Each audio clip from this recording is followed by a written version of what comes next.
Muy buenas tardes, estimados audiolectores. Un abrazo a cada uno de ustedes, esperando se encuentren muy bien. Hoy es sábado 13 de enero del 2024. Tenemos aquí en la ciudad de Garfield, New Jersey, un clima muy agradable en realidad. Está bien soleadito. eh, no hace tanto frío en este momento y no ha llegado todavía el temporal que tenían predestinado para hoy, ¿no? Los noticieros. Bueno, hoy partiremos con la narración, mejor dicho, de una nueva novela llamada Las sandalias del pescador. Esta obra fue llevada en 1968 al cine es una obra, una película estadounidense, y su escritor es Morris West. Eh, bueno, La sandalia del pescador fue protagonizada por Anthony Quinn y muchos otros buenos actores.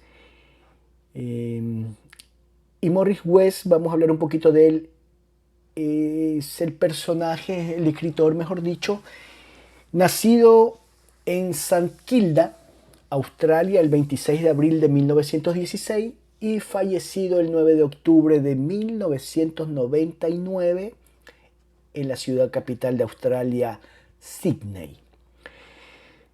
Se hizo famoso con la tetralogía La sandalia del pescador, Los bufones de Dios, Lázaro y Eminencia, ¿no? 4 novelas, muy conocida también su novela El abogado del diablo. Y podemos decir, bueno, que estudió en la Universidad de Melbourne, allá mismo en Australia. Trabajó como maestro en Nueva Gales del Sur y Tasmania. Es considerado el escritor más leído de la historia literaria de Australia y ha vendido más de 60 millones de ejemplares en 30 libros publicados a lo largo de su vida. En muchas ocasiones dice que utilizó el seudónimo Julian Morris. Ok, eso está. Acabo de decirles esto que estoy viendo aquí en Wikipedia de Morris West, ¿no? Así que, sin más por el momento, bueno, primero quiero también agradecerle, antes de comenzar con la narración, agradecerles por sus comentarios y también por muchas personas que se han suscrito a mi canal. Espero que compartan los videos porque es una forma de ayudarme también. Y todos sus comentarios, bienvenidos sean. Algunos les contesto y los otros, bueno, les envío un abrazo desde acá, ¿no? Y muchas gracias por todo. Todo comentario yo lo tomo de una forma positiva. Así que esto que estoy haciendo me gusta mucho, ya se los he dicho en otras ocasiones también. Bueno, les envío un abrazo grande y comenzamos con la narración de la novela Las sandalias del pescador, de Morris West. Gracias. Capítulo 1. El Papa había muerto. El camarlengo lo había anunciado. El maestro de ceremonias, los notarios, los médicos, lo habían consignado bajo su firma para la eternidad. Su anillo estaba ya destrozado y rotos sus sellos. Las campanas habían sonado en la ciudad. El cuerpo pontificial había sido entregado a los embalsamadores para ofrecerlo decorosamente a la veneración de los fieles. Ahora yacía entre velas blancas en la Capilla Sixtina y la Guardia Noble velaba sus restos bajo los frescos del juicio final de Miguel Ángel. El Papa había muerto. Mañana el clero de la basílica reclamaría su cuerpo y lo expondría al pueblo en la capilla del Santísimo Sacramento. Al tercer día lo sepultarían, vestido con sus hábitos pontificios, con una mitra sobre la cabeza, un velo púrpura sobre el rostro y una manta de armiño rojo para que lo abrigase en la cripta. Las medallas y monedas que había acuñado serían sepultadas con él, para identificarlo ante quien quiera que lo exhumase 1000 años después. Lo encerrarían dentro de 3 urnas selladas, una de ciprés, una de plomo para protegerlo de la humedad y para que llevase su escudo de armas y el certificado de su muerte. La última de roble, para que su apariencia fuese la de otros hombres que bajan a la tumba en una caja de madera. El Papa había muerto y orarían por él como por cualquier otro hombre. No juzgues a tu siervo, oh Señor, líbralo de la mano de la muerte eterna. Luego lo descenderían dentro de la bóveda que quedaba bajo el altar mayor, donde tal vez, y solo tal vez, sus restos se desharían en polvo con el polvo de Pedro, y un albañil cerraría la bóveda con ladrillos y fijaría una placa de mármol con su nombre, su dignidad, la fecha de su nacimiento y la de su muerte. El Papa había muerto. Lo llorarían con 9 días de misas y le darían 9 absoluciones, pues habiendo sido en vida más grande que otros hombres, su necesidad de ellas podría ser también mayor después de la muerte. Entonces lo olvidarían, porque la sede de Pedro estaba vacante. La vida de la iglesia se hallaba en síncope y el Todopoderoso carecía de vicario en este mundo atormentado. La sede de Pedro se hallaba vacante, de manera que los cardenales del Sacro Colegio se transformaron en depositarios de la autoridad del pescador, aunque no poseyeran facultades para ejercerla. El poder no residía en ellos, sino en Cristo, y nadie podía asumirlo sino mediante una transmisión y elección legítimas. La sede de Pedro estaba vacante, de manera que acuñaron 2 medallas, una para el camarlengo, que ostentaba un gran paraguas sobre llaves cruzadas. Bajo el paraguas no había nadie, indicándose así, incluso a los más ignorantes, que la silla de los apóstoles estaba vacía y que todo lo que se hacía era solo con carácter interino. La segunda medalla era la del gobernador del cónclave, aquel que debía reunir a los cardenales de la iglesia y encerrarlos bajo llave dentro de las habitaciones del cónclave, manteniéndolos allí hasta que hubiesen designado al nuevo papa. Cada moneda acuñada ahora en la Ciudad del Vaticano, cada estampilla emitida, llevaba las palabras sede vacante, que incluso los pocos versados en latín entendían como mientras la silla está vacante.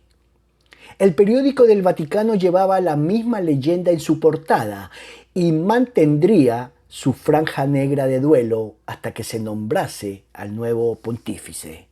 Todos los servicios informativos del mundo tenían algún representante instalado ante el umbral de la oficina de prensa del Vaticano, y desde todos los puntos cardinales acudían ancianos doblegados por los años o las enfermedades, a vestir el escarlata de los príncipes y a sentarse en el cónclave del que saldría un nuevo papa.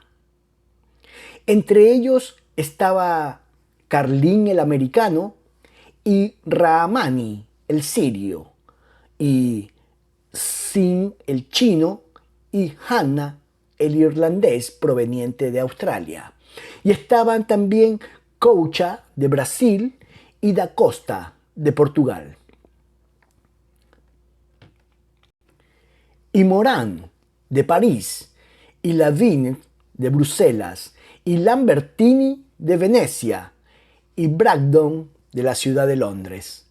Había también un polaco y 2 alemanes, y un ucraniano al cual nadie conocía porque su nombre había permanecido oculto en el pecho del último papa, proclamándosele solo algunos días antes de su muerte. En total eran 85 hombres, el mayor de los cuales tenía 92 años y el menor, el ucraniano, 50. A medida que llegaban a la ciudad, cada uno de ellos se presentaba y presentaba sus credenciales al fino y amable Valerio Rinaldi, cardenal camarlengo. Rinaldi les daba la bienvenida con una mano esbelta y seca y con una sonrisa de suave ironía.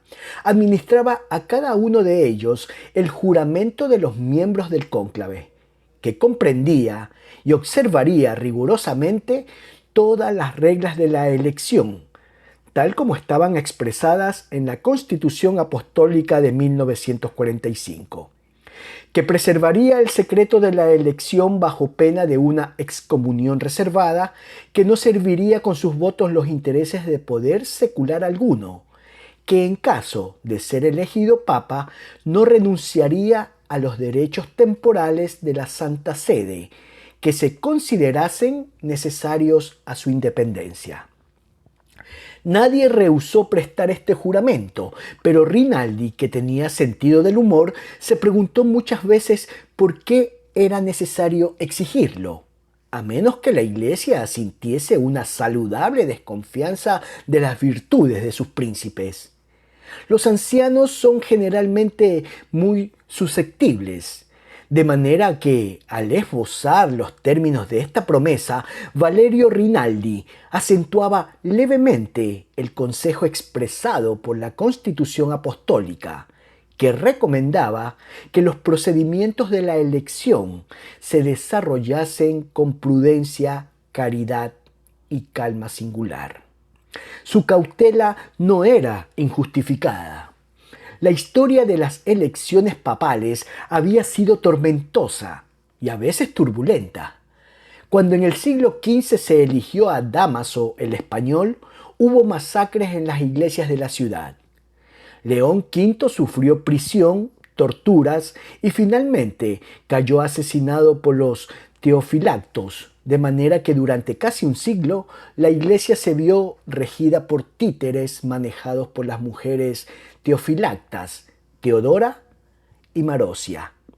En el cónclave de 1623, 8 cardenales y 40 de sus ayudantes murieron de malaria, y en la elección del santo Pío X hubo escenas violentas y palabras duras. A fin de cuentas, decidió Rinaldi, callando discretamente sus conclusiones, era más prudente no confiar demasiado en el mal genio y las vanidades frustradas de los ancianos, lo que le llevó una vez más al problema de alojar y alimentar a 85 de ellos, con sus servidores y ayudantes, hasta el final de la elección. Seguramente algunos tendrían que instalarse en el recinto de la Guardia Suiza. Ninguno podría quedar muy lejos de baños y tocadores, y todos requerían un servicio mínimo de cocineros, barberos, cirujanos, médicos, ayudas de cámara, mandaderos, secretarios, camareros, carpinteros, fontaneros, bomberos, por si algún prelado exhausto se quedaba dormido con el cigarrillo en la mano. Y, si Dios, ojalá no lo permitiese, algún cardenal se hallase preso o bajo alguna acusación, habría que traerlo al cónclave y hacerle ejercitar sus funciones bajo una guardia militar. Esta vez, sin embargo, ninguno de ellos se hallaba en prisión, excepto Križanić en Yugoslavia, pero se hallaba preso por la fe, lo cual era muy diferente.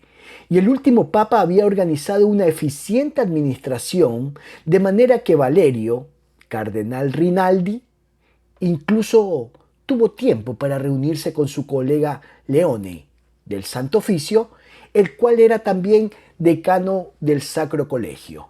Leone hacía honor a su nombre. Tenía una blanca melena leonina y un humor gruñón. Y además era romano hasta la médula de los huesos. Para él, Roma constituía el centro del mundo y el centralismo era una doctrina casi tan inmutable como la de la Trinidad y la de la procesión del Espíritu Santo. Con su gran nariz aguileña y su mandíbula poderosa, parecía un senador surgido de los tiempos de Augusto, y sus ojos pálidos miraban al mundo con helada desaprobación. Toda innovación era para él el primer paso hacia la herejía, y ocupaba su lugar en el santo oficio como un perro guardián, erizándose ante todo lo que le parecía desusado en la interpretación o la práctica de la doctrina. Uno de sus colegas franceses había dicho, con más ingenio que caridad, Leone huele a fuego. Pero era creencia general que el prelado pondría su propia mano sobre las llamas antes de estampar su firma bajo la menor desviación de lo que fuese ortodoxo. Rinaldi lo respetaba, aunque jamás había logrado simpatizar con él, de manera que sus relaciones se habían limitado a las cortesías propias de su común oficio. Esta noche, sin embargo, el viejo león parecía de mejor talante y dispuesto a la charla. Sus ojos pálidos vigilantes se hallaban encendidos con momentánea diversión. Tengo 82 años, amigo mío, y he sepultado a 3 papas. Estoy comenzando a sentirme solo. Si no buscamos ahora a un hombre más joven, bien podrá enterrar a un cuarto, dijo Rinaldi dulcemente. Leone le lanzó una mirada bajo sus tupidas cejas. ¿Qué quiere decir? Rinaldi se encogió de hombros y extendió sus hermosas manos en un gesto muy romano. Lo que digo, simplemente, somos todos demasiado viejos. Entre nosotros no hay más de media docena de cardenales que puedan dar a la Iglesia lo que necesita en este momento. Personalidad, una política decisiva, tiempo y continuidad para que esta política pueda fructificar. ¿Cree usted pertenecer a esa media docena? Rinaldi sonrió con sutil ironía. Sé que no. Cuando el nuevo papa esté elegido, sea quien fuere, pienso ofrecerle mi renuncia y pedir su autorización para retirarme a mi casa. Me ha costado 15 años formar allí un jardín. Desearía algo de tiempo para gozarlo. ¿Cree que tengo alguna posibilidad de ser elegido? Preguntó Leone abruptamente. Espero que no, dijo Rinaldi.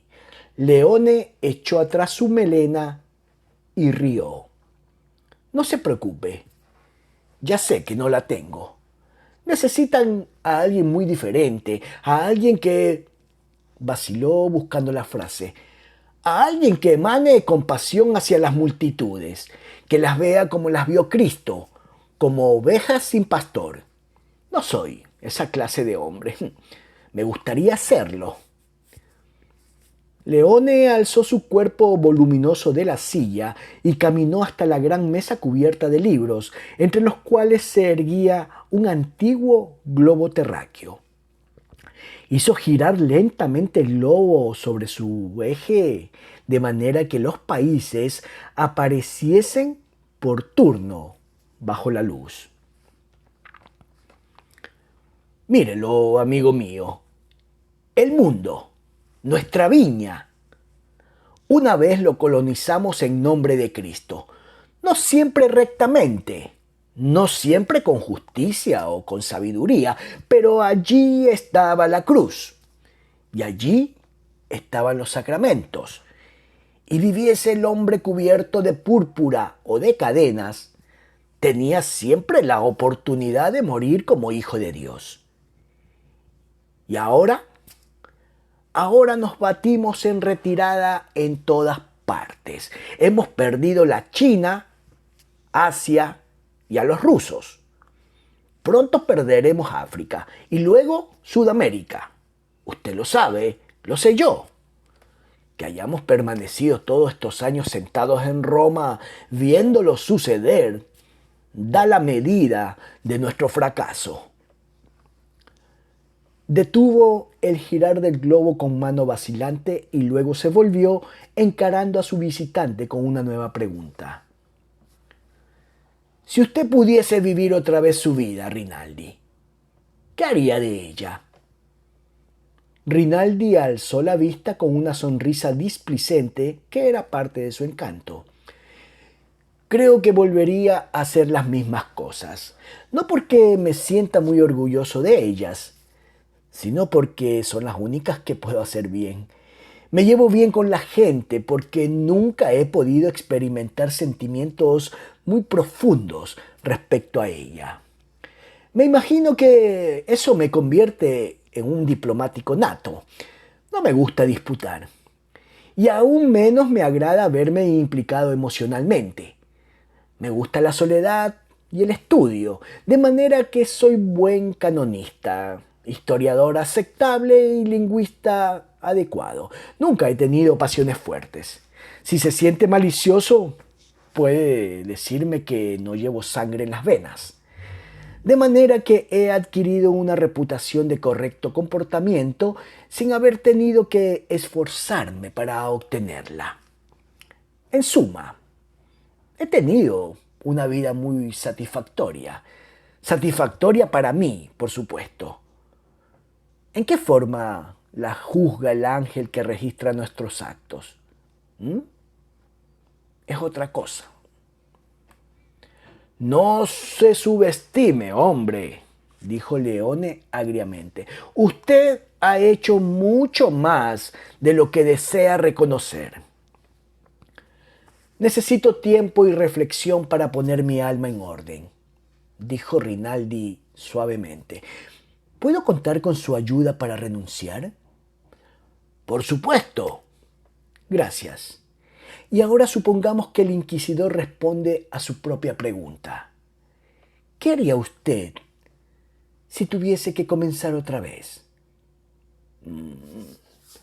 Lo he pensado a menudo, dijo Leone pausadamente. Si no llegase a casarme, que es tal vez lo que necesitaría para humanizarme en parte, sería sacerdote campesino, con suficientes conocimientos de teología para escuchar confesiones y un latín que me bastase para decir la misa y las fórmulas sacramentales, pero con corazón suficiente para saber lo que muerde las entrañas de otros hombres y los hace sollozar de noche contra las almohadas. Me sentaría frente a mi iglesia en las tardes de verano y leería mi breviario y charlaría del tiempo y de las cosechas y aprendería a ser amable con los pobres y humilde con los desdichados. ¿Sabe lo que soy ahora? Una enciclopedia viva de dogma y controversia teológica. Puedo oler un error con más rapidez que un dominico.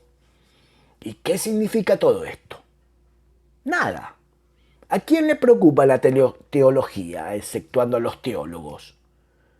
Somos necesarios, pero menos importantes de lo que creemos.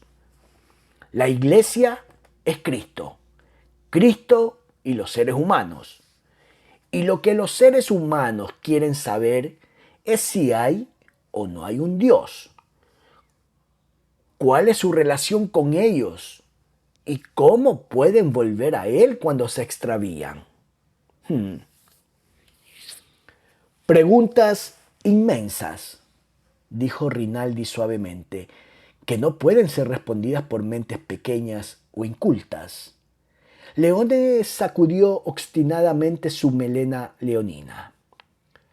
Para la gente se reducen a cosas muy sencillas. ¿Por qué no puedo desear a la mujer de mi prójimo? ¿Quién ejecuta la venganza que a mí me está prohibida? ¿A quién le importa cuando estoy enfermo y fatigado y agonizo en cualquier cuarto al final de la escalera? Puedo darles una respuesta de teólogo, pero ¿a quién creen sino al hombre que siente las respuestas de su corazón y lleva las cicatrices de sus consecuencias en su propia carne?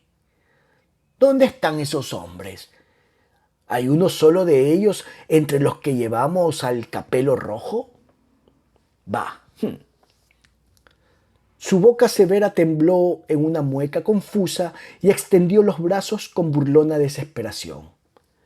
Somos lo que somos y Dios tiene que asumir la mitad de la responsabilidad, incluso por los teólogos. Y ahora dígame, ¿dónde buscamos a nuestro Papa? Esta vez, dijo Rinaldi con voz tersa, debemos elegirlo para el pueblo y no para nosotros. Habrá 85 de nosotros en el conclave. ¿Cuántos estarán de acuerdo en lo que es mejor para el pueblo?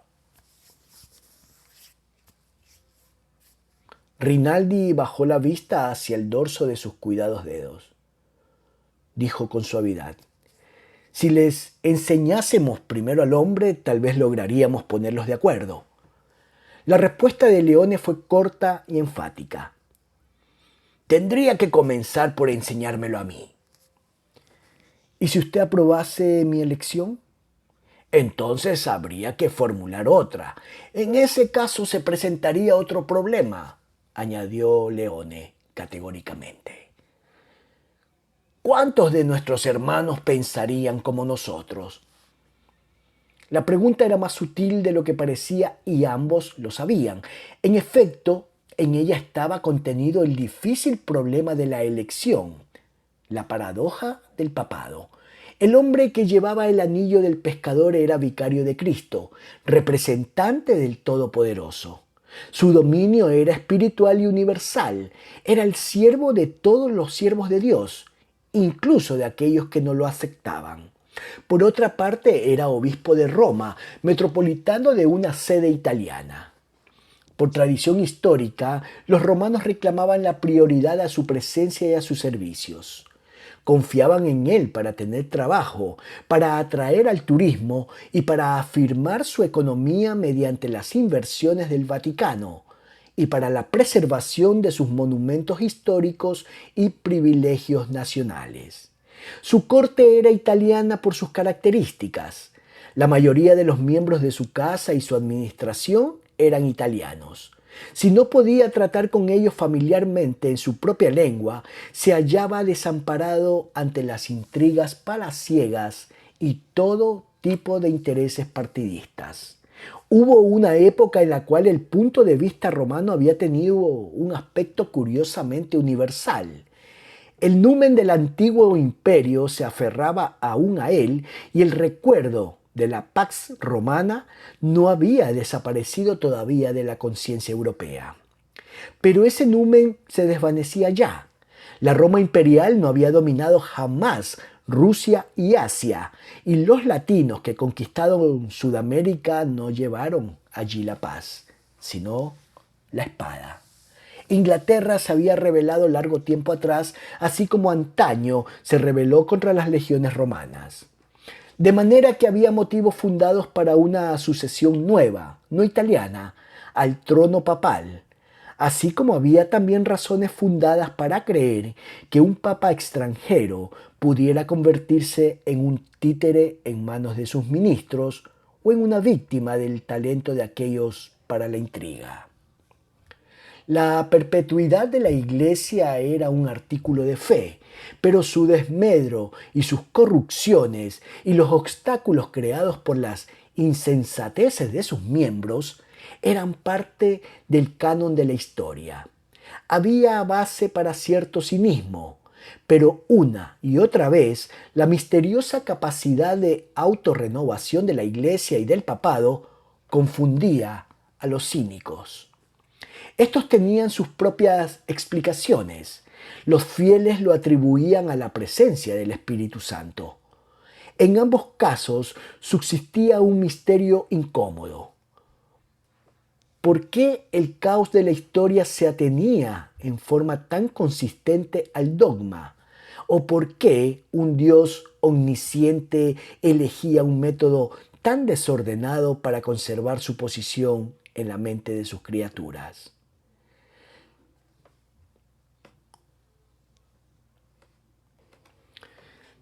De manera que cada conclave comenzaba con la invocación al Paráclito. El día en que habían de tapiarse las habitaciones, Rinaldi guió a los ancianos y a sus servidores hasta la Basílica de San Pedro. Luego llegó Leone, vestido con una casulla escarlata y acompañado por sus diáconos y subdiáconos, para dar comienzo a la misa del Espíritu Santo. Mientras observaba al oficiante, abrumado por el peso de sus elaborados atavíos y moviéndose dificultosamente en el ritual del sacrificio, Rinaldi sintió un aguijonazo de piedad y una súbita comprensión. Estos jefes de la iglesia, y él con ellos, se hallaban todos en la misma galera. Eran hombres sin descendencia, que se habían hecho eunucos por amor a Dios. Tiempo atrás habían dedicado sus vidas con mayor o menos sinceridad al servicio de un Dios oculto y a la propagación de un misterio indemostrable. A través de la temporalidad de la Iglesia habían obtenido honores mayores, probablemente que los que hubiesen obtenido en la vida seglar. Pero todos ellos soportaban la carga común de la edad, facultades en decadencia, la soledad de la cumbre y el temor a la rendición final de cuentas que podía encontrarlos en bancarrota. Rinaldi pensó también en la estratagema que había planeado con Leone para presentar un candidato desconocido aún a la mayoría de los votantes y para promover su causa sin quebrantar la constitución apostólica que todos habían jurado mantener. Se preguntó si su maniobra no sería una presunción, una tentativa de embaucamiento a esa providencia que invocaban en aquellos precisos momentos. Pero si la fe enseñaba que Dios había elegido al hombre como un libre instrumento de su plan divino, ¿en qué otra forma se podía actuar? Era imposible dejar que una ocasión tan trascendental como la elección de un papa se desarrollase como un juego de azar. Se les recomendaba prudencia mediante la plegaria, una acción meditada y luego resignación y sumisión. Pero los planes más prudentes no bastaban para escapar a la sensación pavorosa de hallarse caminando descuidadamente, sin purificación, en terreno sagrado. El calor, el temblor de las velas, los cánticos del coro y el ritmo hipnótico del rito lo adormilaron, y lanzó una mirada subrepticia a sus colegas para ver si alguno había observado su cabeceo. Los cardenales se sentaban a ambos lados del santuario, como coros gemelos de ancianos arcángeles, con sus pechos adornados por cruces de oro, los sellos principescos resplandecientes en sus manos cruzadas, sus rostros señalados por la edad y la experiencia del poder. Allí estaba Rahamani de Antioquía, con su barba partida y sus cejas desiguales y sus ojos brillantes, casi místicos. Allí estaba Benedetti, redondo como una tarta, con sus mejillas rosadas y sus cabellos que recordaban hilillos de caramelo. Benedetti dirigía el Banco del Vaticano. Junto a él se hallaba Potocki de Polonia, el del cráneo alto y calvo y la boca dolorosa y los ojos sabios, calculadores. Taksue de Japón solo necesitaba la túnica azafranada para convertirse en una imagen budista.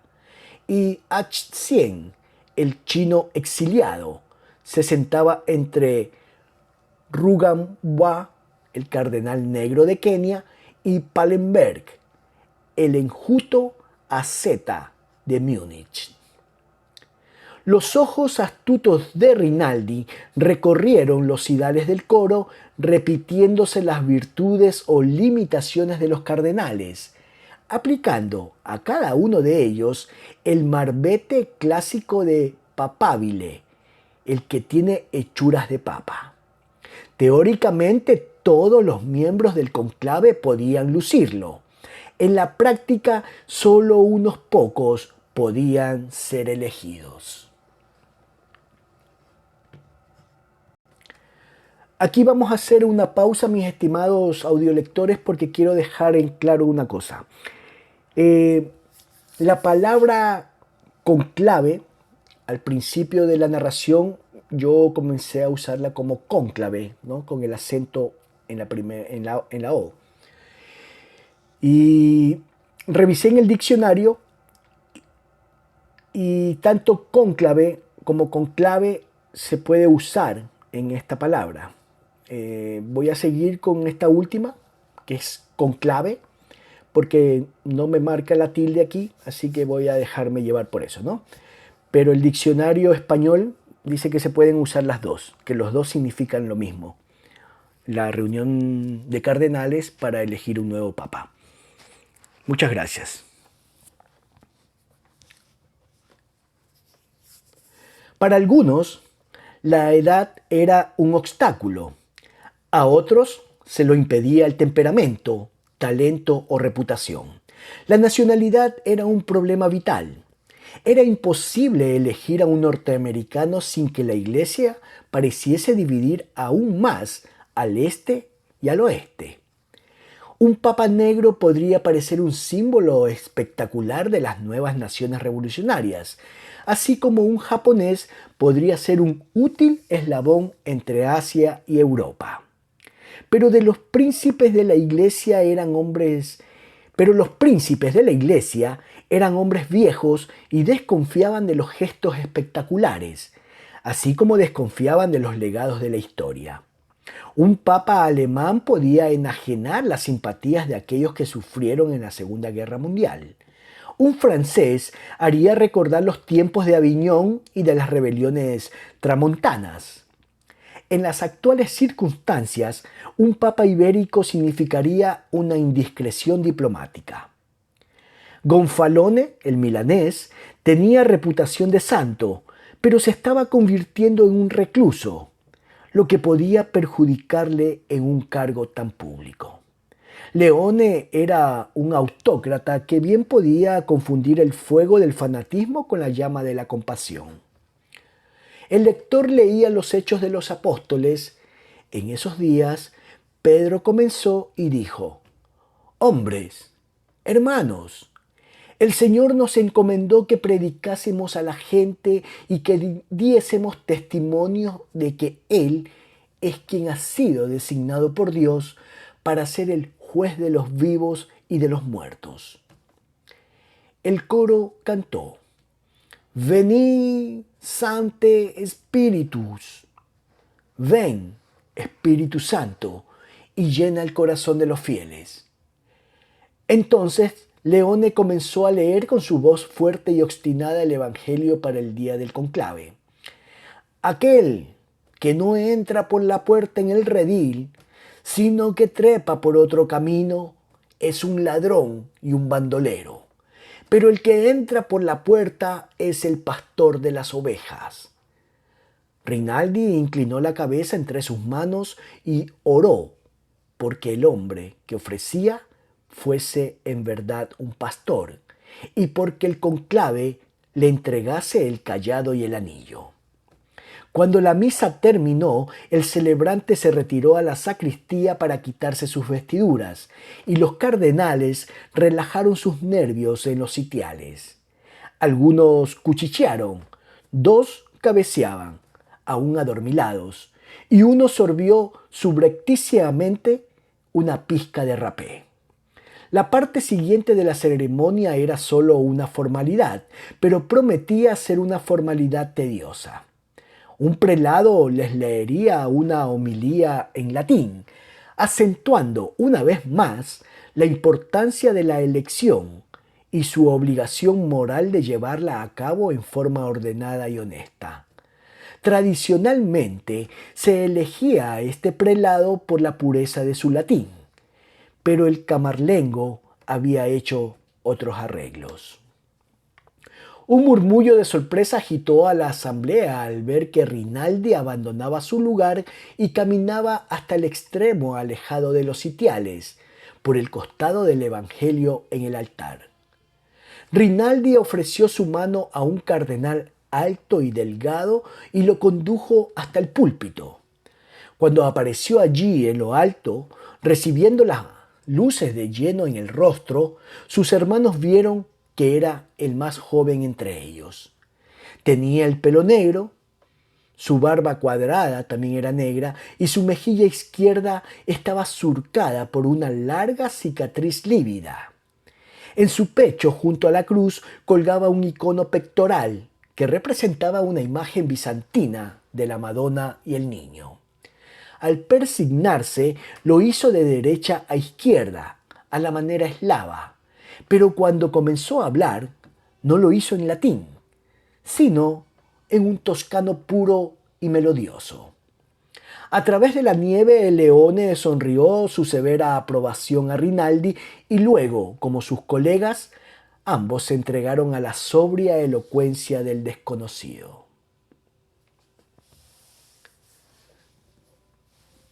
Me llamo Cirilo Lakota y he llegado último y mínimo a este sacro colegio.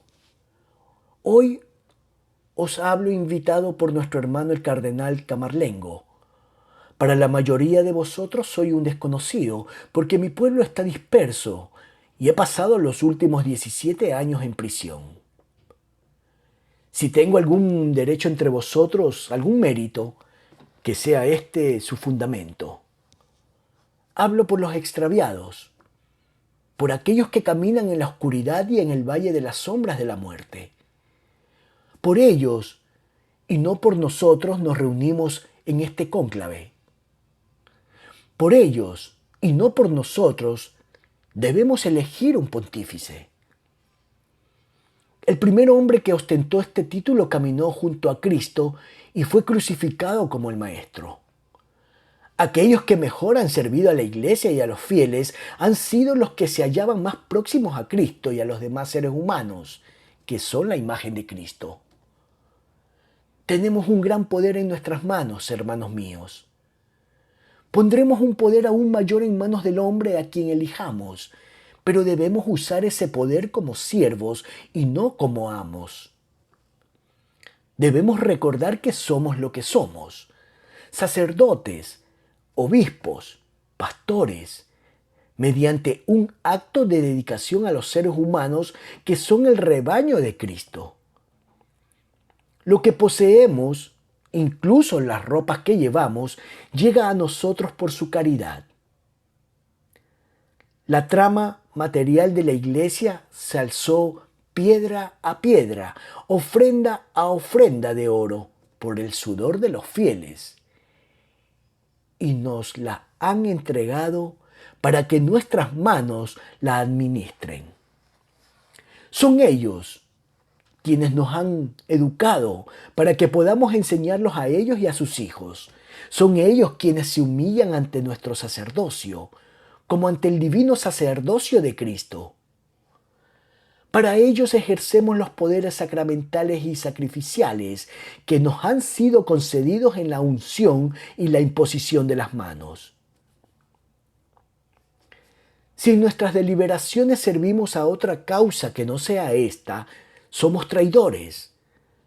No se nos pide que estemos de acuerdo en lo que es mejor para la Iglesia, sino solo que deliberemos con caridad y humildad. Y finalmente, demos nuestra obediencia al nombre elegido por la mayoría. Se nos pide que actuemos con rapidez para que la Iglesia no quede sin su cabeza. Y en todo esto seremos lo que finalmente nuestro pontífice declarará ser: siervos de los siervos de Dios. Y en estos momentos finales, seamos complacientes instrumentos en sus manos. Amén. Fue dicho en forma tan simple que podría haber sido la formalidad acostumbrada, pero este hombre, y su rostro marcado, y su voz poderosa, y sus manos deformadas y elocuentes, prestaban a las palabras una inesperada y conmovedora intensidad. Un largo silencio cubrió su retiro del púlpito y el regreso a su lugar. Leone movió su melena leonina aprobadoramente y Rinaldi susurró una callada plegaria de gracias. Luego, el maestro de ceremonia se hizo cargo de los procedimientos y condujo a los cardenales y a sus servidores, con su confesor y su médico y su cirujano y el arquitecto del cónclave y los obreros del cónclave fuera del recinto de la basílica y dentro de los confines del propio Vaticano. En la Capilla Sixtina se les tomó juramento otra vez. Luego Leone ordenó que tocaran las campanas, de manera que todos los que no perteneciesen al conclave abandonaran de inmediato el área sellada. Los servidores condujeron a cada cardenal a sus habitaciones. Luego, el prefecto del maestro de ceremonias y el arquitecto del conclave comenzaron su inspección ritual del recinto cerrado. Avanzaron de habitación en habitación, descorriendo cortinas, iluminando rincones oscuros, abriendo armarios hasta declarar que el lugar se hallaba libre de intrusos. Se detuvieron en la entrada de la gran escalinata de Pío X y la guardia noble marchó fuera del recinto del conclave, seguida por el mariscal del conclave y sus ayudantes. Se cerró la gran puerta. El mariscal del conclave dio vuelta a la llave en el exterior. En el interior, los maestros de ceremonias dieron vuelta a sus propias llaves. El mariscal ordenó alzar su bandera sobre el Vaticano y desde aquel momento nadie podía entrar o salir o hacer llegar mensaje alguno hasta que se eligiese y nombrase un nuevo papa. Solo en sus habitaciones, Cirilo, cardenal Lakota, comenzaba a vivir un purgatorio privado. Era este un estado recurrente cuyos síntomas le eran familiares. Sudor frío en el rostro y en las palmas, temblores en sus miembros, crispaciones en los nervios seccionados de su rostro, el horror de sentir que la habitación se estrechaba para aplastarlo. 2 veces se había visto tapiado en las literas de una prisión subterránea. Durante 4 meses había soportado los terrores de la oscuridad, el frío, la soledad y el hambre, hasta que los pilares de su razón se habían derrumbado en el esfuerzo. En todos sus años de exilio siberiano, nada le había afectado tanto ni dejado tan profunda huella en su memoria.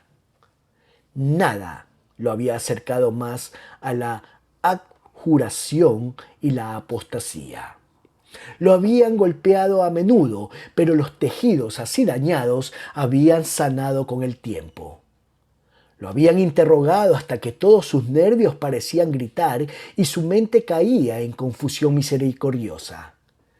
De esto también había emergido más fuerte en su fe y en la razón, pero el horror del confinamiento solitario permanecería en él hasta su muerte. Kamenev había cumplido su promesa. No podrá olvidarme jamás. A donde quiera que usted vaya, estaré yo.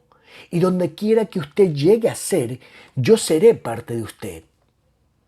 Aún aquí, en los confines neutrales de la ciudad del Vaticano, en la habitación principesca bajo los frescos de Rafael, Kamenev, su atormentador insidioso, se hallaba a su lado.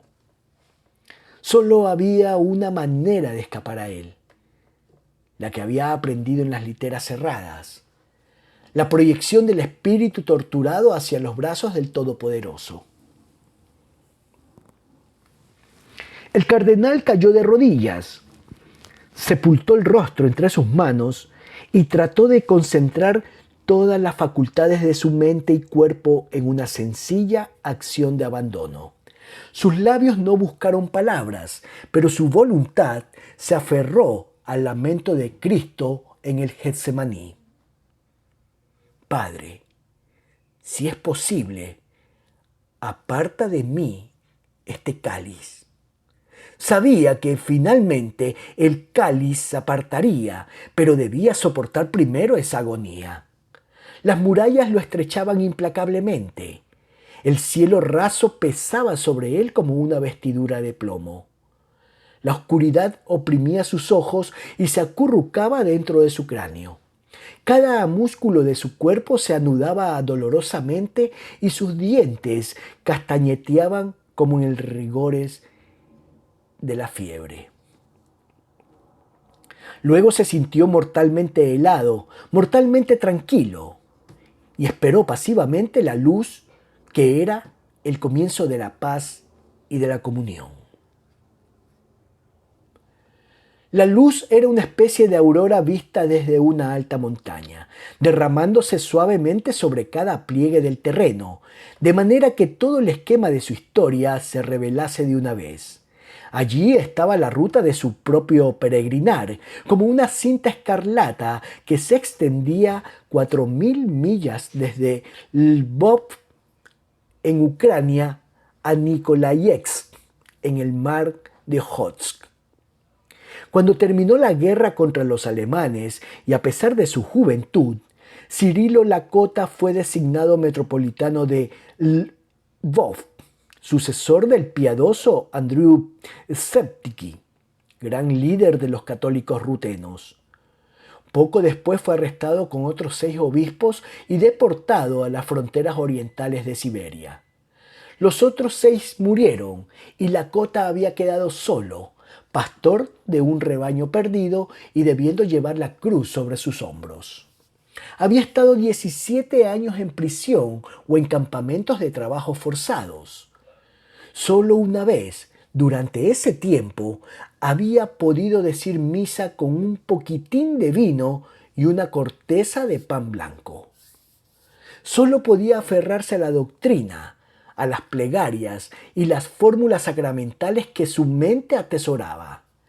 Toda la fortaleza y la compasión que había gastado en sus compañeros de prisión tuvieron que salir de sí mismo y del pozo de la misericordia divina.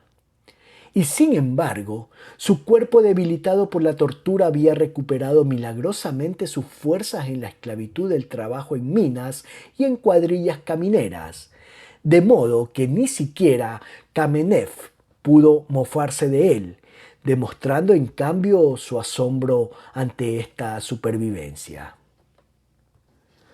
Porque Kamenev, su atormentador en los primeros interrogatorios, volvía siempre, y cada vez que aparecía había escalado un peldaño más en el orden marxista. Cada vez parecía un poco más cordial, como si poco a poco se dejase ganar por cierto respeto hacia su víctima. Incluso desde la cima de la contemplación, Lakota podía ver a Kamenev, frío, sardónico, buscando en él los más pequeños vestigios de debilidad, el menor indicio de rendición. Al comienzo había tenido que forzarse a orar por su carcelero. Luego habían llegado a una especie de helada fraternidad, mientras uno se elevaba y el otro parecía hundirse más profundamente en su camaradería con los esclavos siberianos. Finalmente había sido Kamenev quien había organizado su fuga, infligiéndole la ironía final de darle la identidad de un muerto. Quedará en libertad, le había dicho Kamenev, porque le necesito libre. Pero siempre será usted mi deudor, porque maté a un hombre para darle su nombre. Algún día acudiré a usted para exigirle el pago, y usted me pagará, cueste lo que cueste. Parecía casi que el carcelero hubiese adoptado el manto de la profecía, porque Cirilo Lakota había escapado y se había dirigido a Roma para descubrir allí que un papa agonizante lo había hecho cardenal in petore. Cardenal, hombre del destino, soporte de la Madre Iglesia. Hasta este punto el camino retrospectivo estaba claro. En sus tragedias podía discernir la promesa de gracias futuras. Por cada uno de los obispos que habían muerto por sus creencias, un hombre había muerto en sus brazos en el campamento, bendiciendo al Todopoderoso por la absolución final. Su rebaño disperso no perdería totalmente la fe por la cual había sufrido. Algunos vivirían para propagar su credo y para mantener encendida esa luz pequeñita que algún día podría hacer arder 1000 antorchas. En la degradación de las cuadrillas camineras había visto cómo los hombres más extraños sostenían las dignidades humanas. Había bautizado a niños con un poco de agua sucia y los había visto morir incontaminados con la miseria del mundo. Y él mismo había adquirido humildad y gratitud y el valor para creer en una omnipotencia que trabajaba una evolución gigantesca hacia el bien último. Había aprendido compasión y ternura y el significado de los llantos en la noche. Había aprendido a esperar que su persona pudiese ser para Kamenev si no un instrumento de iluminación, por lo menos uno de absolución final. Pero todo esto pertenecía al pasado, y el esquema de su vida tenía aún que desenvolverse más allá de Roma en un futuro insondable. Incluso la luz de la contemplación se detenía en Roma. Había tendido allí un velo, y el velo era el límite impuesto a la presciencia por un Dios misericordioso. La luz cambiaba ahora. El paisaje de las estepas se había convertido en un mar ondulante por el cual avanzaba hacia él una figura vestida con ropajes antiguos, el rostro resplandeciente, sus manos horadadas tendidas hacia él en un saludo de bienvenida. Cirilo, cardenal Lakota, se echó atrás e intentó sumergirse en el mar iluminado, pero no había escapatoria. Cuando las manos lo tocaron y el rostro luminoso se inclinó para besarlo, se sintió desgarrado por una alegría y un dolor intolerable. Luego penetró en ese momento de paz. El sirviente destinado a su servicio entró en el cuarto y lo vio arrodillado como un cataléctico, con los brazos extendidos en actitud de crucifixión. Rinaldi, que recorría las habitaciones de los miembros del conclave, llegó hasta él y trató en vano de despertarlo. Entonces Rinaldi también se alejó, estremecido y humilde, para consultar con Leone y sus colegas. En su oficina atestada y poco elegante, George Faber, el canoso decano de la prensa romana, corresponsal en Italia del Monitor de Nueva York, desde hacía 15 años, escribía un artículo sobre la época en que se desarrollaba la elección papal. Y decía: fuera del pequeño recinto medieval del Vaticano, el mundo se halla en estado de crisis. Soplan vientos de cambios y se alzan tormentas de advertencia, ora en un lugar, ora en otro.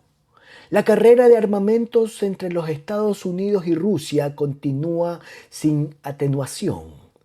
Todos los meses hay nuevas penetraciones hostiles en las altas órbitas del espacio.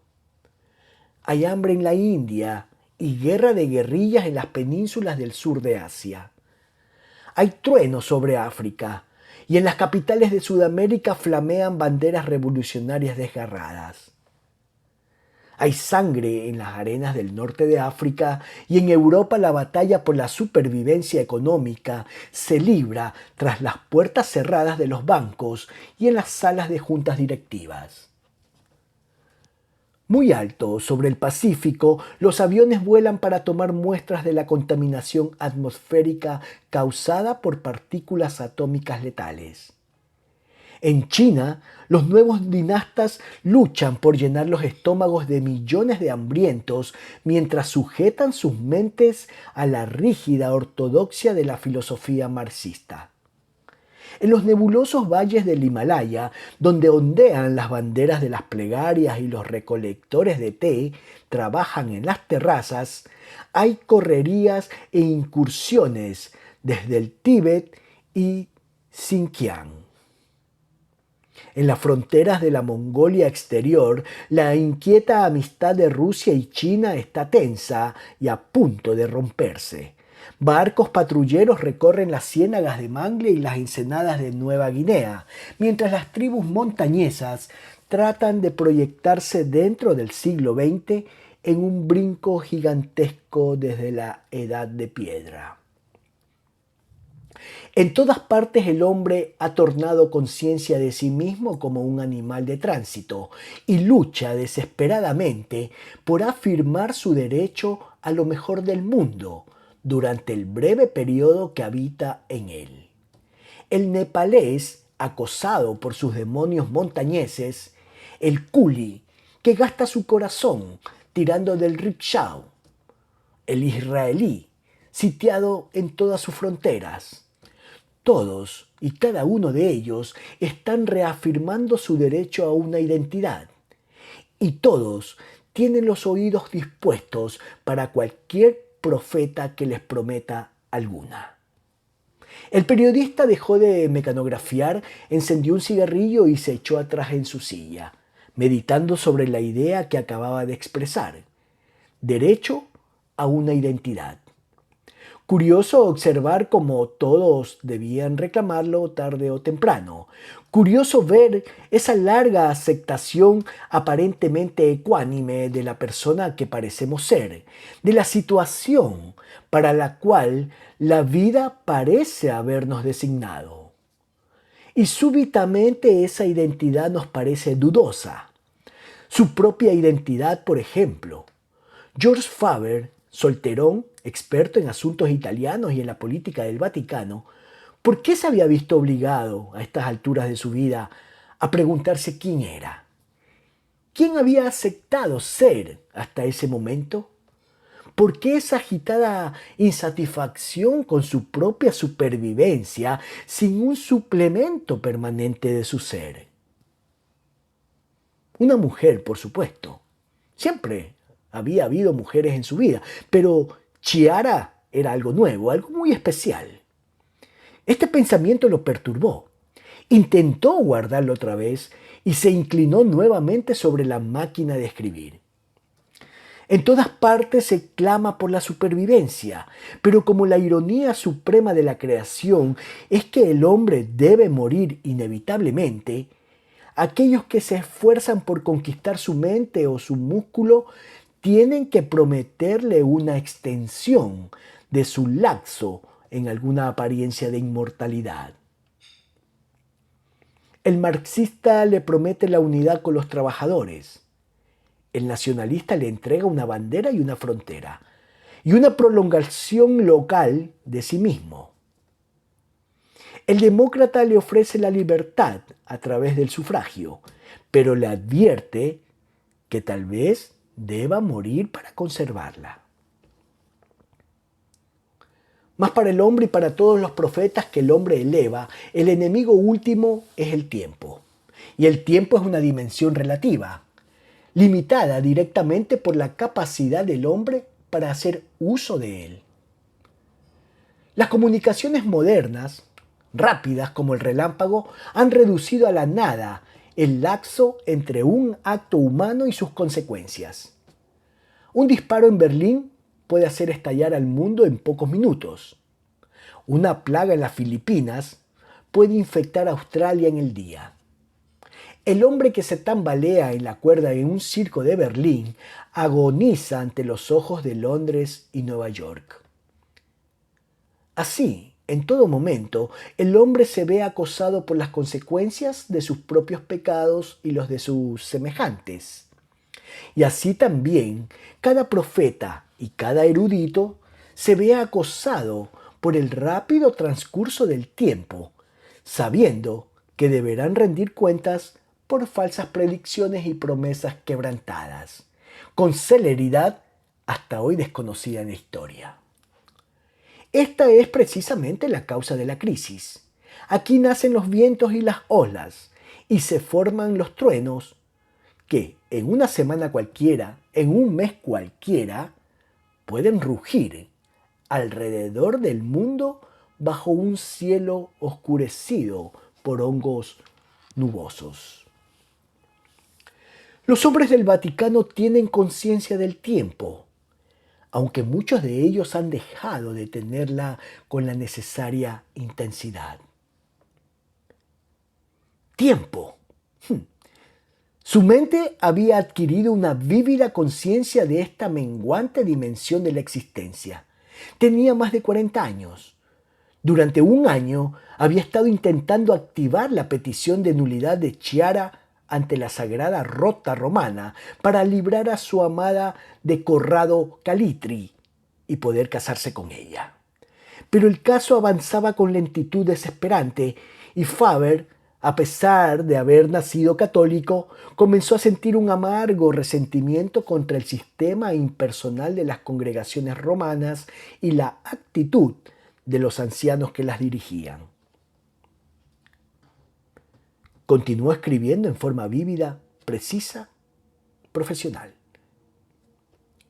Como la mayoría de los ancianos están habituados a considerar el tiempo como un relámpago entre dos eternidades y no como un quantum de tiempo concedido a cada individuo para madurar hacia la visión de su Dios. Les preocupa también la identidad del hombre, que están forzados a reafirmar como la identidad de hijo de Dios. Pero aquí se ven ante otro abismo, que a veces afirman su identidad sin comprender su individualidad y que tiene que crecer en el jardín en el cual se le plantó, sea el suelo dulce o amargo, sea el aire cordial o tempestuoso. Los hombres como los árboles crecen en formas diferentes, torcidos o rectos, según el clima que los ha alimentado. Pero mientras la savia fluya y las hojas germinen, no debería ponerse reparos a la forma del hombre o del árbol. Los hombres del Vaticano se preocupan también de la eternidad y de la inmortalidad. También ellos comprenden la necesidad que experimenta el hombre de una extensión de sí mismo que traspase el límite de los años efímeros. Afirman como artículo de fe la persistencia del alma en una eternidad de unión con el Creador o de exilio de su rostro. Van más lejos. Prometen al hombre la conservación de su identidad y la victoria final, incluso sobre los terrores de la muerte física. Lo que a menudo dejan de comprender es que la inmortalidad debe comenzar en el tiempo y que el hombre debe recibir los recursos físicos para sobrevivir, antes de que su espíritu pueda elevarse a desear algo más que la supervivencia física. Chiara había llegado a hacérsele tan necesaria como el respirar. Sin su juventud, su apasionamiento le parecía que debería declinar rápidamente hacia la vejez y la desilusión. Hacía ya 6 meses que era su amante, pero le atormentaba el temor de perderla en cualquier momento ante un hombre más joven y de que la promesa de hijos y continuidad no se cumpliese jamás en él. George Faber tenía amigos en el Vaticano. Tenía fácil acceso a renombrados hombres de la Iglesia, pero estos se hallaban sujetos a la ley y al sistema y no podían ayudarle. Faber escribió con vehemencia: esos hombres viejos y cautos están atrapados en la paradoja de toda eminencia. Mientras más se eleva un ser humano, más ve del mundo, pero menos capta los pequeños factores determinantes de la existencia humana. Que un hombre sin zapatos puede morir de hambre porque no puede caminar hasta el lugar donde conseguir un empleo. Que un recaudador de impuestos que sufre del hígado puede hacer estallar una revolución. Que la hipertensión arterial puede sumir a un hombre noble en la melancolía y en la desesperación. Que una mujer puede venderse por dinero porque no puede darse a un hombre por amor. El peligro de todos los gobernantes está en que comienzan a creer que la historia es el resultado de grandes generalidades y no la suma de millones de pequeños detalles, tal como alcantarillados deficientes, la obsesión sexual y los mosquitos anófeles. No era lo que había pensado escribir, sino una descripción de sus sentimientos personales ante el acontecimiento que se aproximaba. ¿Qué quedase así entonces? Si a los directores en Nueva York no les agradaba, que lo echasen al cesto. Se abrió la puerta y entró Chiara. George la cogió en sus brazos y la besó. Envió a la iglesia y a su periódico y al marido de Chiara a un infierno especial y luego la llevó a almorzar a la Vía Veneto. El primer día del conclave los cardenales quedaban en libertad de reunirse y conversar discretamente, sondeando mutuamente sus prejuicios y cegueras y razones de interés privado. Por eso Rinaldi y Leone se movieron entre ellos a fin de prepararlos cuidadosamente para su proposición final. Una vez comenzada la votación, una vez que los cardenales tomasen partido por tal o cual candidato, sería mucho más difícil ponerlos de acuerdo. No todas estas conversaciones mantuvieron el nivel de las verdades eternas. Muchas de ellas fueron simples y brutales, como la de Rinaldi con el norteamericano, mientras bebían una taza de café traído de los Estados Unidos y preparado por el sirviente personal de su eminencia, porque el café italiano le causaba indigestión. Su eminencia, Charles Corbett Carlin, cardenal arzobispo de Nueva York, era un hombre alto y rubicundo, de modales expansivos y ojos astutos y pragmáticos. Expuso su problema descarnadamente, como un banquero que pone reparos a un sobregiro.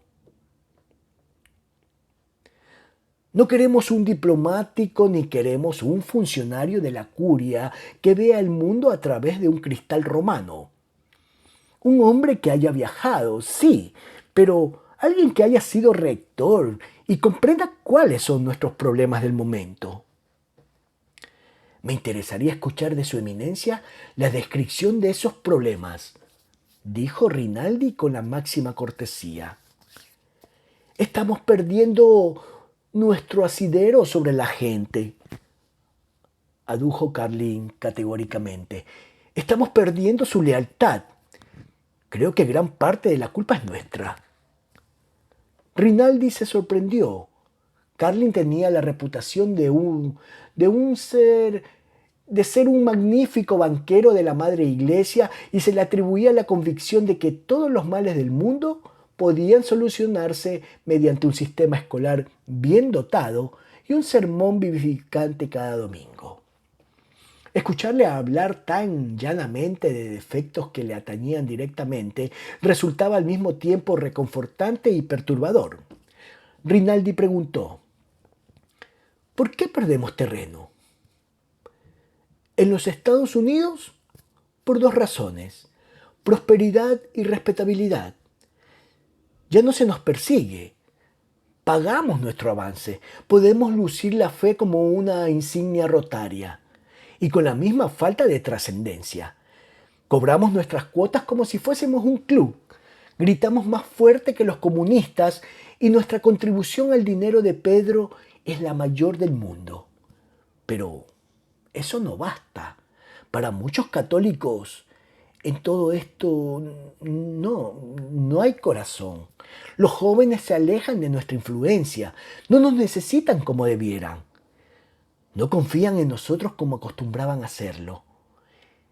Y en parte, terminó gravemente, creo que la culpa es mía. Ninguno de nosotros tiene mucho derecho a sentirse orgulloso, dijo Rinaldi sosegadamente. Piense en Francia, piense en los hechos sangrientos ocurridos en Argelia.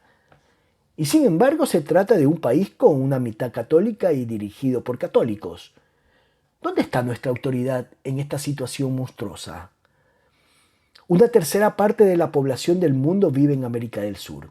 Y sin embargo, ¿qué influjo tenemos allí?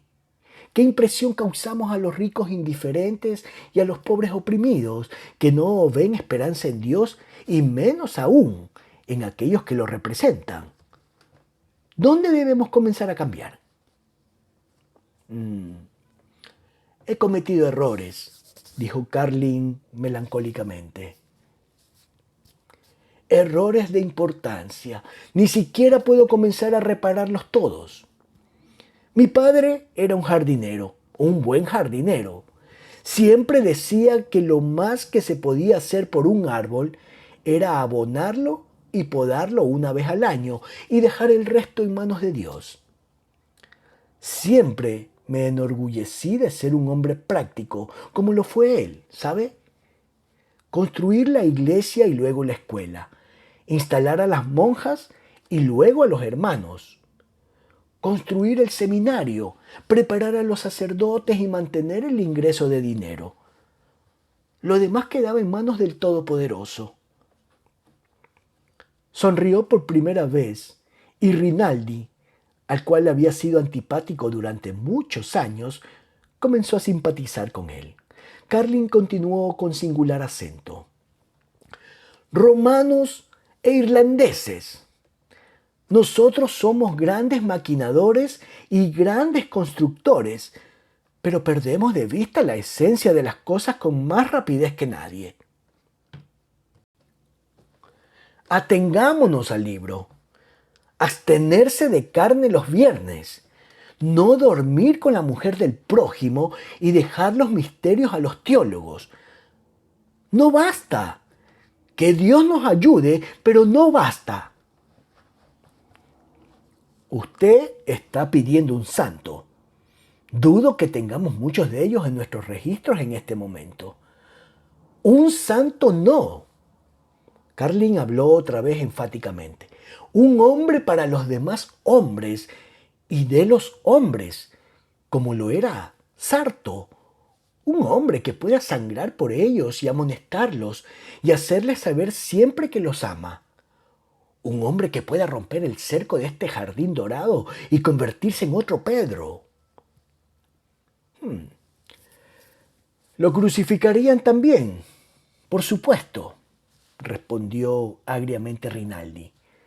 Tal vez es eso precisamente lo que necesitamos, dijo su eminencia de Nueva York.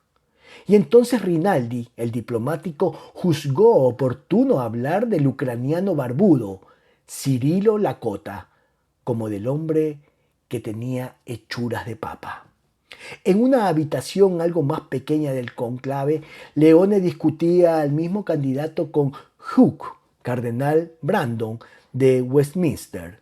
Siendo inglés, Brandon era un hombre sin ilusiones y de pocos entusiasmos. Frunció sus delgados labios grisáceos, jugueteó con su cruz pectoral y expresó su política en italiano preciso, aunque pomposo.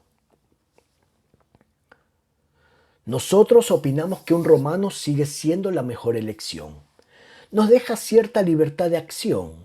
¿Comprende lo que quiero decir? No hay problema de nuevas actitudes o de alineaciones políticas de nuevo cuño. No se producen disturbios en las relaciones entre el Vaticano y la República de Italia. El papado seguiría siendo una barrera efectiva contra cualquier crecimiento del comunismo italiano. El cardenal se permitió una chanza árida. Podríamos seguir contando con la simpatía de los románticos ingleses por la romántica Italia. Leone, veterano de muchos sutiles debates, asintió con la cabeza y añadió como al desgaire. Entonces, ¿no consideraría usted a nuestro recién llegado, al que nos habló esta mañana? Lo dudo. Como a todos, me pareció impresionante en el púlpito, pero la elocuencia no nos indica absoluta idoneidad, ¿no cree? Y además, subsiste el problema de los ritos. Ese hombre es ucraniano y parece al rito ruteno. Si fuese elegido, practicaría automáticamente el romano. Su eminencia de Westminster sonrió débilmente.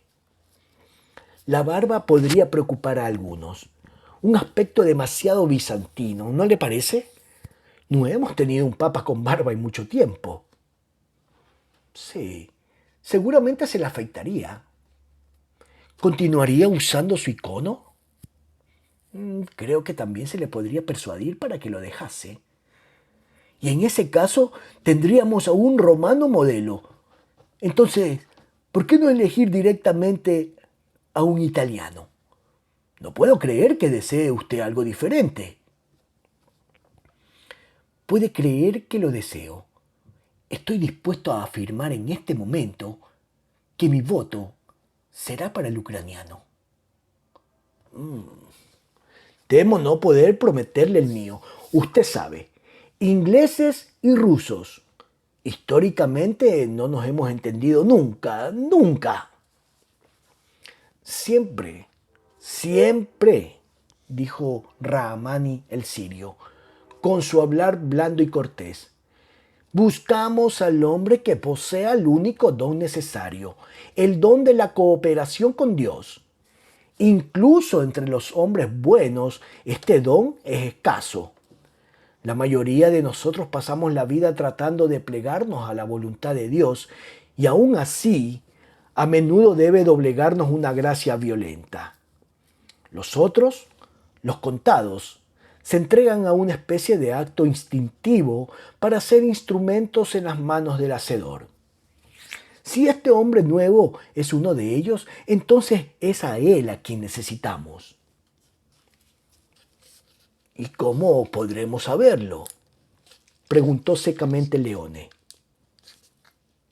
Lo sometemos al juicio de Dios, dijo el sirio. Pedimos a Dios que lo juzgue y esperamos con confianza el resultado.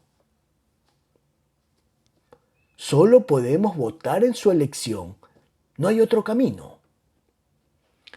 Hay otro camino, prescrito por la Constitución Apostólica, el camino de la inspiración. Cualquier miembro del conclave puede proclamar públicamente al hombre que cree debe ser elegido, confiando en que si éste es candidato aceptable para Dios, él inspirará al resto de los miembros del conclave a aprobarlo públicamente. Es un método válido de elección. Requiere valor y mucha fe. Si nosotros, los jefes de la iglesia, carecemos de fe, ¿qué esperanza queda para el resto de los hombres? Una censura justa, dijo el cardenal secretario del Sacro Colegio. Es hora de abandonar mi solicitud de votos y de comenzar a orar.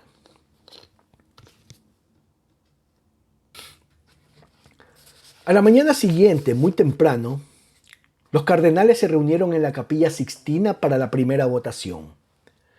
Para cada uno de ellos había un trono, y sobre el trono un dosel de seda.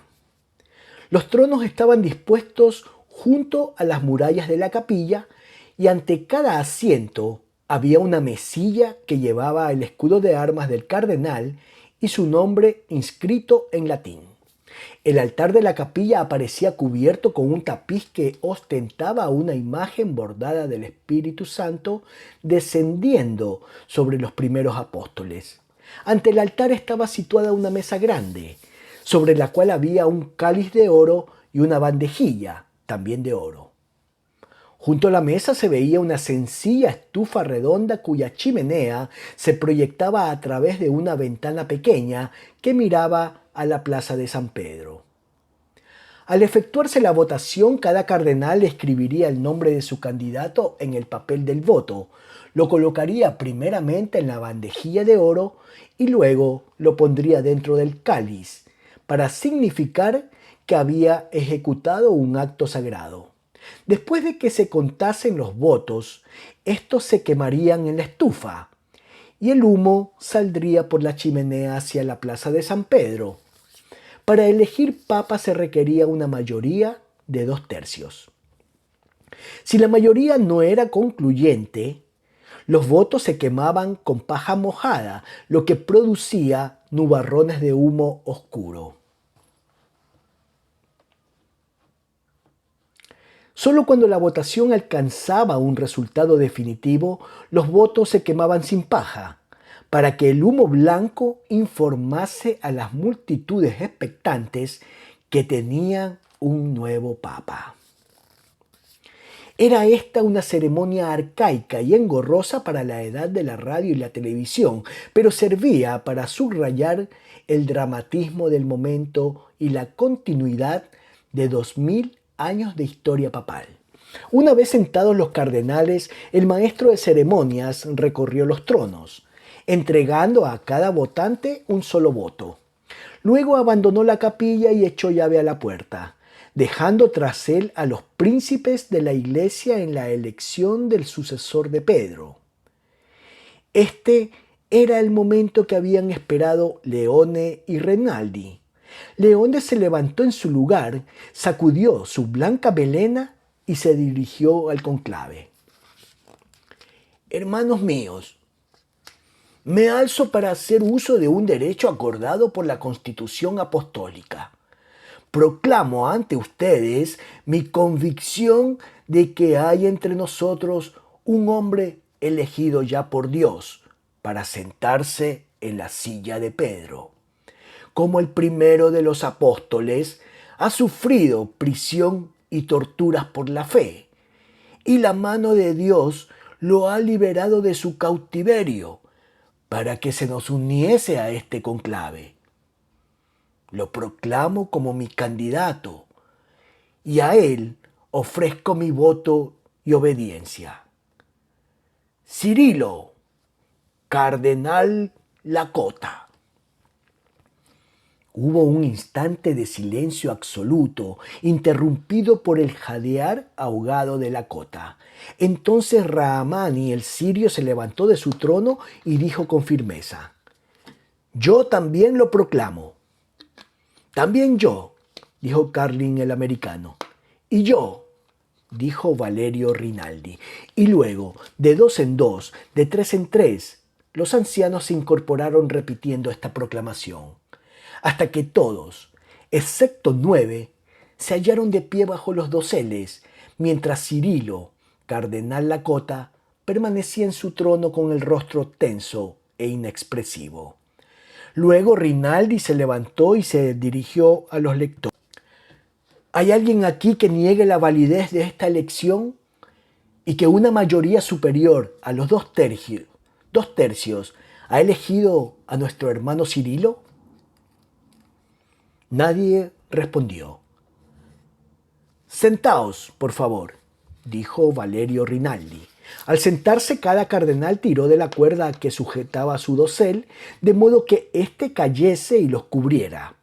El único dosel que permaneció levantado fue el del trono de Cirilo cardenal Lakota. El camarlengo hizo sonar una campanilla de mano y avanzó para abrir la puerta. Inmediatamente entraron el secretario del conclave, el maestro de ceremonias y el sacristán del Vaticano. Estos tres prelados, con Leone y Rinaldi, caminaron ceremoniosamente hasta el trono del ucraniano. Con voz firme, Leone le preguntó: «¿Aceptasne electionem?» ¿Aceptas la elección? Todos los ojos se volvieron hacia el forastero alto y enjuto, hacia su rostro marcado y su barba oscura y sus ojos remotos y perseguidos por 1000 imágenes. Los segundos transcurrieron lentamente y luego los cardenales le escucharon responder con voz opaca y muerta: «Acepto. Miserere mei Deus. Acepto.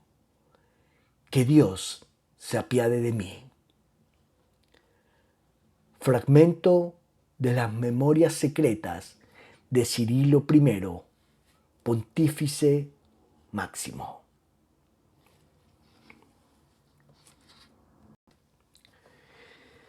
Ningún gobernante puede escapar al veredicto de la historia, pero el gobernante que lleva un diario se expone a maltratos posteriores. No me gustaría que me sucediese lo que al anciano Pío II, que hizo atribuir sus memorias a su secretario. las hizo expurgar por sus parientes y 500 años después reaparecieron en ellas todas sus indiscreciones, restauradas por un par de literatas americanas. Y, sin embargo, comprendo su dilema, que tiene que ser el dilema de todos los hombres que ocupan la silla de Pedro. Un papa solo puede hablar libremente con Dios o consigo mismo. Y el pontífice que habla consigo mismo puede tornarse excéntrico, como lo ha demostrado la historia de algunos de mis predecesores.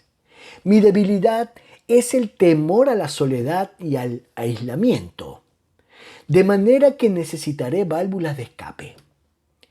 El diario, por una parte, un compromiso entre mentirse a sí mismo sobre el papel y contar a la posteridad las realidades que es necesario ocultar a nuestra propia generación.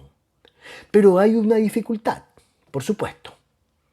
¿Qué se hace con un diario papal? ¿Se lega a la Biblioteca del Vaticano? ¿Se hace sepultar junto a uno en el triple ataúd? ¿O se subasta de antemano para la propagación de la fe? Tal vez lo mejor es no comenzarlo, pero ¿en qué forma es posible asegurarse un vestigio de intimidad, de humor e incluso tal vez de cordura en esta noble prisión a la cual estoy condenado? Hace 24 horas mi elección hubiera parecido una fantasía. Incluso ahora no comprendo por qué la acepté. Podría haberla rechazado. No lo hice. ¿Por qué? Consideremos lo que soy. Cirilo I, obispo de Roma, vicario de Jesucristo, sucesor del príncipe de los apóstoles, supremo pontífice de la Iglesia Universal, patriarca del Oeste, primado de Italia, arzobispo y metropolitano de la provincia romana, soberano de la ciudad, Estado del Vaticano y gloriosamente reinante, por supuesto. Pero esto es solo el comienzo. El anuario pontificio publicará una lista de 2 páginas de lo que me está reservado en concepto de abadías y prefecturas y de lo que protegeré en concepto de órdenes, congregaciones y hermandades. El resto de sus 2000 páginas será un verdadero catastro de todos mis ministros y súbditos, mis instrumentos de gobierno, de educación y de disciplina. Por la naturaleza de mi cargo, debo ser polígloto, aunque el Espíritu Santo ha sido conmigo menos generoso en el don de las lenguas que con el primer hombre que ocupó mi lugar. Mi lengua natal es el ruso. Mi lengua oficial es el latín de los escolásticos. Una especie de lengua mandarina que se presume conserva mágicamente la más sutil definición de la verdad, como una abeja en ámbar. Debo hablar italiano con mis colaboradores y conversar con todos en ese altisonante nosotros, que sugiere un diálogo secreto entre Dios y yo, incluso en asuntos tan mundanos como el café que nosotros bebemos para el desayuno y la gasolina que nosotros emplearemos en los automóviles del Vaticano. Pero es la fórmula tradicional y no debe disgustarme en exceso. El anciano Valerio Rinaldi me lo advirtió sin ambages al ofrecerme a la vez su lealtad y su renuncia 1 hora después de efectuada la elección, esta mañana. No trate de cambiar a los romanos, santidad. No intente combatirlos ni convertirlos. Han manejado papas durante los últimos 1900 años y lo destruirán antes que usted pueda doblegarlos. Avance lentamente, hable con dulzura, guárdese sus opiniones y finalmente serán cera entre sus manos. El cielo sabe que es muy prematuro hablar aún de éxito en la mutua acogida entre Roma y yo, pero Roma ya no es el mundo y el resultado no me preocupa trascendentalmente. de manera que puedo utilizar la experiencia de aquellos que me han jurado fidelidad como príncipes cardenales de la Iglesia. Hay algunos de ellos en los cuales tengo gran confianza. Hay otros, pero no debo juzgar precipitadamente. No todos pueden ser como Rinaldi, un hombre sabio y benévolo, con sentido del humor y conciencia de sus propias limitaciones. Entretanto, debo tratar de sonreír y mantener el buen humor mientras encuentro mi camino en este dédalo que es el Vaticano. Y debo confiar mis pensamientos a un diario antes de exponerlos a la curia o el consistorio. Tengo una ventaja. Por supuesto, nadie sabe con certeza hacia dónde iré. Ni siquiera lo sé yo. Soy el primer eslavo que ha ocupado el trono de San Pedro y el primer pontífice extranjero desde hace 4 siglos y medio. La curia me observará con cautela. Los cardenales pueden haberse sentido inspirados al elegirme, pero ya deben de estar preguntándose qué especie de tártaro han ungido y en qué forma alteraré sus nombramientos y sus esferas de influencia. ¿Cómo pueden saber hasta qué punto siento temor y dudas de mí mismo? Espero que algunos de ellos se acuerden de orar por mí. El papado es el cargo más paradójico del mundo, el más absoluto y sin embargo el más limitado. El más rico en rentas, pero el más pobre en ganancia personal. Lo instituyó un carpintero nazareno que no tenía dónde reposar la cabeza, pero se halla rodeado de pompa y panoplia, excesivas para este mundo hambriento. No reconoce fronteras, pero está siempre sujeto a las intrigas nacionales y a las presiones partidistas. El hombre que lo acepta afirma tener garantía divina contra el error, pero tiene menos seguridad de salvación que el más mísero de sus súbditos. De su cinto cuelgan las llaves del reino, pero puede encontrarse desterrado para siempre de la paz, de la elección y de la comunidad de los santos.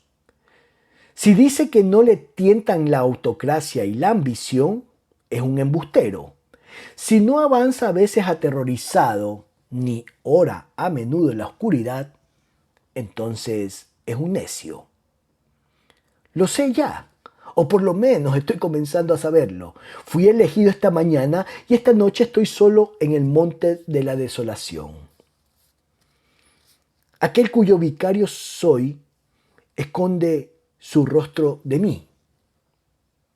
Aquellos cuyo pastor debo ser no me conocen.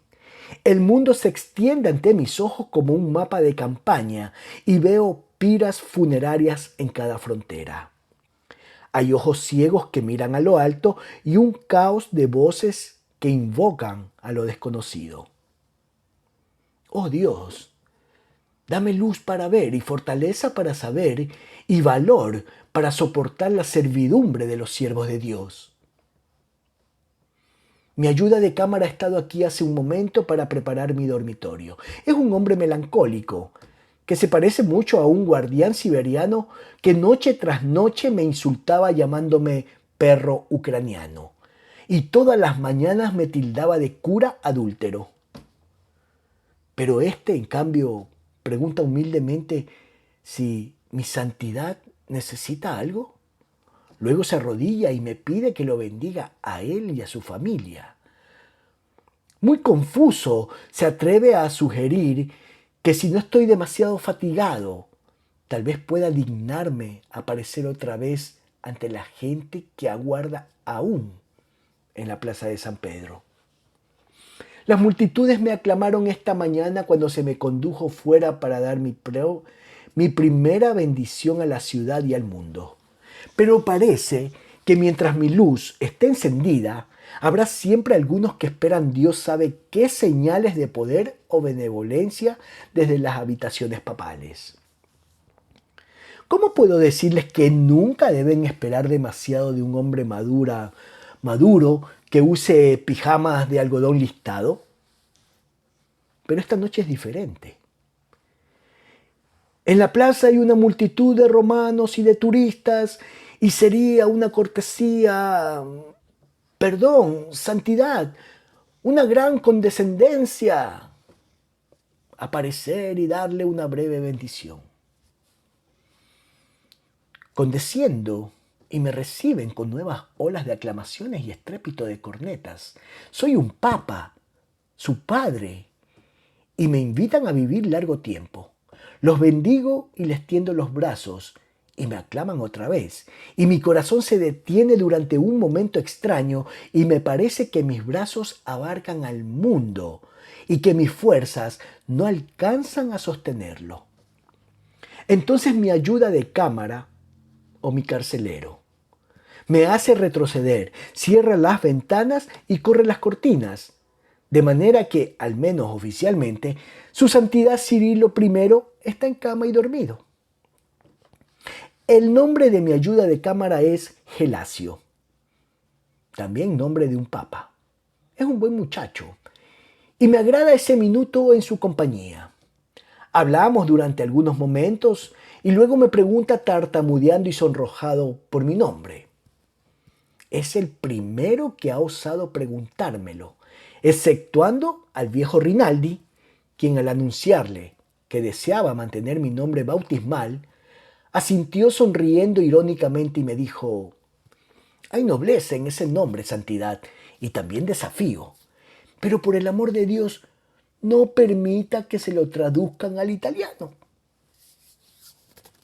Seguí su consejo y expliqué a los cardenales, tal como ahora lo explico a mi ayuda de cámara, que conservé mi nombre porque perteneció al apóstol de los eslavos, al cual se atribuye la invención del moderno alfabeto cirílico, y que fue defensor obstinado del derecho de su pueblo a guardar su propio idioma en la fe. También les expliqué que prefería que mi nombre se emplease en su forma eslava, como testimonio de la universalidad de la Iglesia. No todos lo aprobaron, pues comprenden que los primeros actos de un hombre fijan el molde para los siguientes. Sin embargo, ninguno opuso objeciones, a excepción de Leone, el cual dirige el Santo Oficio y tiene la reputación de un moderno San Jerónimo, aunque no sé aún si la debe a su amor por la tradición y la vida espartana o a su carácter reconocidamente áspero. Leone preguntó mordazmente si un nombre eslavo no estaría fuera de lugar en el latín purísimo de las encíclicas papales. Aunque Leone fue el primero que me proclamó en el conclave, tuve que responderle suavemente que me interesaba más que la gente leyese mis encíclicas y no halagar a los latinistas, y que, habiéndose transformado el ruso en la lengua canónica para los marxistas, no nos perjudicaría tener un pie puesto en el otro campo. Aceptó el reproche con ecuanimidad, pero no creo que lo olvide fácilmente. Los hombres que sirven profesionalmente a Dios tienden a considerarlo un bien personal, vedado a los demás. Algunos de ellos también querrían transformar al vicario de Dios en su bien personal. No digo que Leone sea uno de ellos, pero debo tener cuidado. Tendré que trabajar en forma diferente a la de mis predecesores, y no puedo someterme a los dictados de hombre alguno, por alto que esté colocado o por bueno que sea. Nada de esto, por supuesto, es para los oídos de mi ayuda de cámara, quien se llevará a casa solo un sencillo relato de santos misioneros y se sentirá un gran hombre por haber recibido las confidencias del pontífice. El Osservatore Roinano repetirá mañana la misma historia, mas para él será un símbolo de la solicitud paternal de su santidad por aquellos que se aferran, aunque de buena fe, a comuniones cismáticas. Tendré que hacer algo lo antes posible respecto al Osservatore Romano. Si mi voz ha de oírse en el mundo, debe oírsela en sus tonos auténticos. Ya sé que se han suscitado interrogantes en torno a mi barba. He escuchado murmullos acerca de mi aspecto demasiado bizantino. Los latinos son más sensibles que nosotros a tales costumbres, de manera que tal vez lo cortés sería explicarles que me rompieron la mandíbula durante los interrogatorios y que sin la barba mi rostro aparece algo desfigurado. Es un asunto baladí, pero ha habido cismas que comenzaron por nimiedades mayores. Me gustaría saber lo que dijo Kamenev al conocer mi elección. No sé si tendrá humor para enviarme sus saludos. Estoy cansado, terriblemente cansado y tengo miedo. Mi misión es muy sencilla: mantener la pureza de la fe y traer al rebaño a las ovejas dispersas. Pero solo puedo adivinar hasta qué extraña región puede esto conducirme.